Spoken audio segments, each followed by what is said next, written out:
सभी को नमस्कार। सीटेट का विस्तृत विज्ञापन आ जाएगा। ये शॉर्ट नोटिस आया है और एक लंबे टाइम बाद हो रही है। और विशेष रूप से इसकी उपयोगिता तब बढ़ जाती है जब हमारे सामने जल्दी केवीएस और एनवीएस की वैकेंसियां आने वाली हैं। ईएमआरएस की आ चुकी है, डी ट्रिपल एस बी की आ चुकी हैं। और जिस प्रतियोगी परीक्षा के आधार पे आप आगामी एग्जाम देने के योग्य बनते हैं, वो कम से कम मुझे लगता है कि हर बच्चे के पास ये डिग्री होनी चाहिए। और केवल एक बार आपको पास करनी होती है, लाइफ टाइम के लिए इसकी वैलिडिटी होती है। तो सीटेट जिन बच्चों का नहीं हुआ है, उन बच्चों को बहुत गंभीरता से इस एग्जाम का फॉर्म भरने के साथ ही तैयारी शुरू कर देनी चाहिए। देखो, ये 8 फरवरी को इनकी डेट आ गई है, मतलब आपके पास लगभग 3 महीने बचे हैं। और मैं ये मानता हूं कि सीटेट, यदि आपने स्टेट का कोई भी टेट एग्जाम दिया है तो लगभग तैयारी आपकी पूरी हो चुकी होती है। थोड़ा सा सीटेट का पैटर्न ये होता है कि अप्लाइड टाइप ज्यादा होता है और पूरा एनसीईआरटी बेस्ड होता है। तो बहुत ज्यादा डरने की आवश्यकता नहीं है। चंद टिप्स अपनाकर, थोड़ा सा भी पढ़कर, थोड़ा सा दिमाग लगाकर आप सीटेट बड़े आराम से क्लियर कर सकते हैं। और मैं तो यही कहूंगा कि इसमें ये दिमाग में मत रखना कि सर जैसे कि अपन कैटेगरी की बात करें सीटेट की, ठीक है, ये तो 132 शहरों में होगी। फॉर्म जैसे निकले हैं तुरंत भरना प्रारंभ कर दें, ताकि आपको मनपसंद जो आपका शहर है वो पहले मिल जाए, वरना फिर आपको दूर सेंटर मिलता है। तो फॉर्म कोशिश करें कि शुरुआत में ही भर दें। फॉर्म की फीस शायद एक के लिए भरते हैं तो 1,000 रुपये है विदाउट रिजर्व्ड, और दोनों लेवल फर्स्ट और लेवल सेकंड दोनों के लिए भरते हैं तो 1,200 रुपये है। और रिजर्व्ड कैटेगरी में शायद 600 या 500 रुपये इसकी फीस है। मिनिमम एज जो है वो 17 साल है। अब 17 साल का कोई भी बच्चा फॉर्म भर सकता है, मैक्सिमम कोई ऐसी इसकी एज लिमिट नहीं है। और पासिंग मार्क्स जो होते हैं, आपको बता दूं पूरा का पूरा पैटर्न, कि 150 प्रश्न आपके अंतर्गत होते हैं। इसके अंतर्गत 150 क्वेश्चंस होंगे और 2.5 घंटे का समय आपको जो मिलता है। और इस पूरे पैटर्न में आपके 4 पार्ट होते हैं, जिसमें एक आपकी लैंग्वेज फर्स्ट होती है, दूसरी आपको लैंग्वेज सेकंड चूज करनी पड़ती है, तीसरा आपका सीडीपी वाला पार्ट है यानी साइकोलॉजी है, और चौथा आपका सब्जेक्ट जो भी होगा वो है। यानी कि उसके लगभग 60 नंबर इसके हैं, 60 क्वेश्चन इसके हैं, 30 इसके हैं, 30 इसके हैं और 30 इसके हैं। अब लैंग्वेज फर्स्ट और सेकंड कोई भी आप चूज करें, वो हिंदी करें, सेकंड लैंग्वेज इंग्लिश करें, आपकी मर्जी है। जो आपको फेवरेट लगे उसके अकॉर्डिंग चूज कर लें। लेकिन अमूमन ये होता है कि लेवल लैंग्वेज फर्स्ट अपन हिंदी चूज कर लेते हैं, और लेवल लैंग्वेज सेकंड में आपकी जो भी है इंग्लिश है, जो भी जो भी आपका मन आए, 22 भाषाओं में से कोई सी भी चूज कर लो, ये आपकी मर्जी है। जो भी इसके लिए पढ़ें, तीसरा सीडीपी वाला पार्ट है, पूरा अप्लाइड आता है और बहुत अच्छा आता है। मैं आपको जो बताऊंगा केवल उन टॉपिक भी पढ़ जाओगे तो उससे बाहर प्रश्न नहीं आएगा। सब्जेक्ट जो होगा, जैसे लेवल फर्स्ट में मैथ और इन्वायरमेंट आती है, प्लस टीचिंग मेथड साथ में आते हैं। और लेवल सेकंड में जब आप पढ़ते हैं तो आपका एसएसटी हो गया, मैथ साइंस हो गया, ठीक है, भाषा वाला पार्ट हो गया, जो भी आपका है वो इसके अंतर्गत जुड़ जाएगा। टीचिंग मेथड इसमें साथ में आते हैं। सीटेट का बहुत सिंपल सा पैटर्न ये है कि 150 में से आपको क्वालिफाई के लिए 60% नंबर लाने हैं। यदि आप रिजर्व्ड कैटेगरी में नहीं है, मतलब कि आपको 90 नंबर लेके आने हैं। और यदि आप रिजर्व्ड कैटेगरी में एसटी एससी ओबीसी, यदि ओबीसी सेंटर वाला सर्टिफिकेट आपने बना रखा है, वहां का लाभ लेते हैं, तो आपको 5% की छूट है, यानी 55% के अंतर्गत आपको 82 नंबर चाहिए। तो 82 नंबर, 90 नंबर। मैं यही कहूंगा कि इस चक्कर में मत पड़ना, कोशिश ये करना कि 90+ नंबर अपन लेके आए। एक बार ही तैयारी करनी है, लाइफ टाइम के लिए सीटेट का सर्टिफिकेट रहेगा। और जिंदगी में आने वाले टाइम में आप यदि प्राइवेट स्कूल में भी जॉब करेंगे तो सीटेट अनिवार्य हो जाएगा, अनिवार्य कर दिया है सरकार ने। एनईपी 2020 तो विशेष रूप से फोकस कर रही है। तो बार बार क्यों देना, किसी प्रतियोगी परीक्षा को एक बार देना, ताकि कम से कम एक झंझट खत्म हो कि यार मेरे पास सर सीटेट है, अब मैं आगे की तैयारी कर सकता हूँ। तो इसके लिए मैं कुछ सुझाव दे दूं, बहुत शॉर्ट एंड स्वीट। इसके अलावा कुछ मत पढ़ना।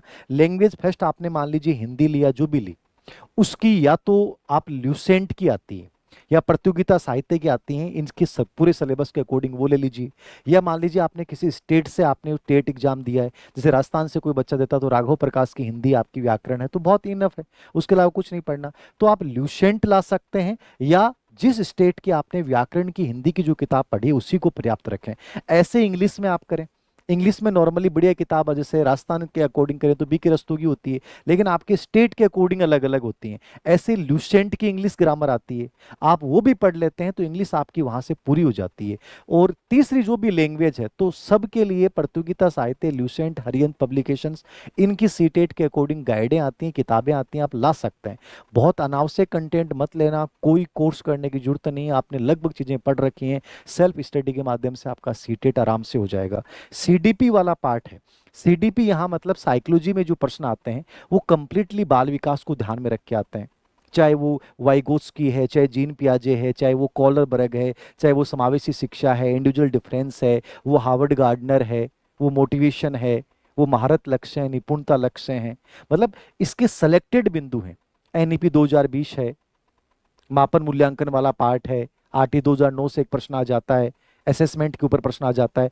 तो बहुत सिलेक्टेड पार्ट है और पूरा अप्लाई टाइप आता है, मतलब भाषा ऐसी आती है कि यदि आपने कॉन्सेप्चुअल लेवल पे समझा साइकोलॉजी को, सीडीपी को, तो आप कर पाओगे, वरना नहीं कर पाओगे। तो समझ आधारित आती है। मैं इसका पूरी पीवाईक्यू की एक श्रृंखला चलाऊंगा और उसके माध्यम से पूरा समझा दूंगा।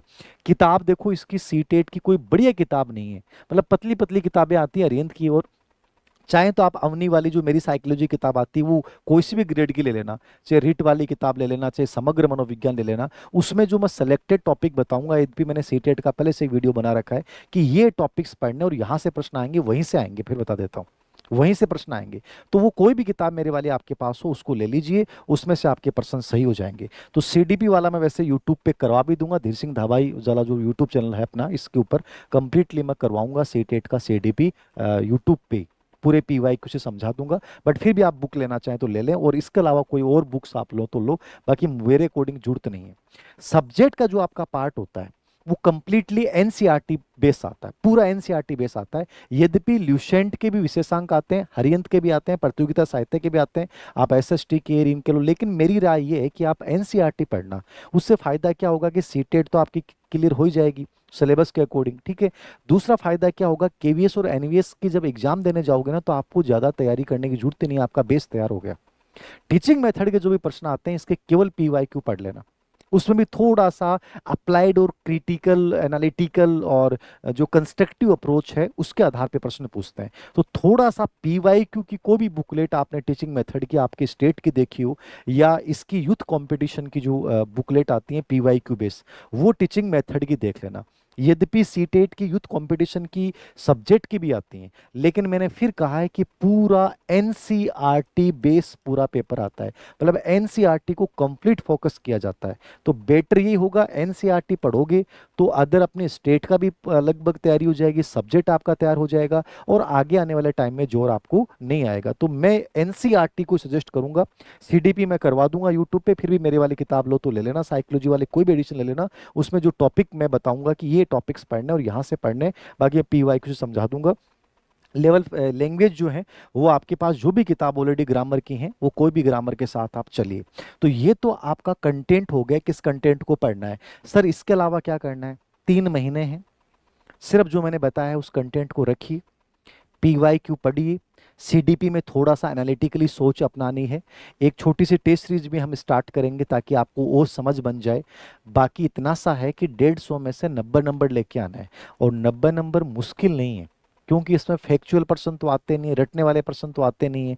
थोड़ा सा यदि पैटर्न को समझ गए तो सीटेट बहुत आराम से कवर हो जाएगी। सबसे बड़ी बात ये, जो बच्चे अपीयर्ड हैं कि सर बीएसटीसी इस बार कर रहे हैं, बीएड इस बार कर रहे हैं, अपीयर्ड वाले बच्चे सीटेट का फॉर्म भर सकते हैं और उनकी डिग्री वैलिड रहेगी।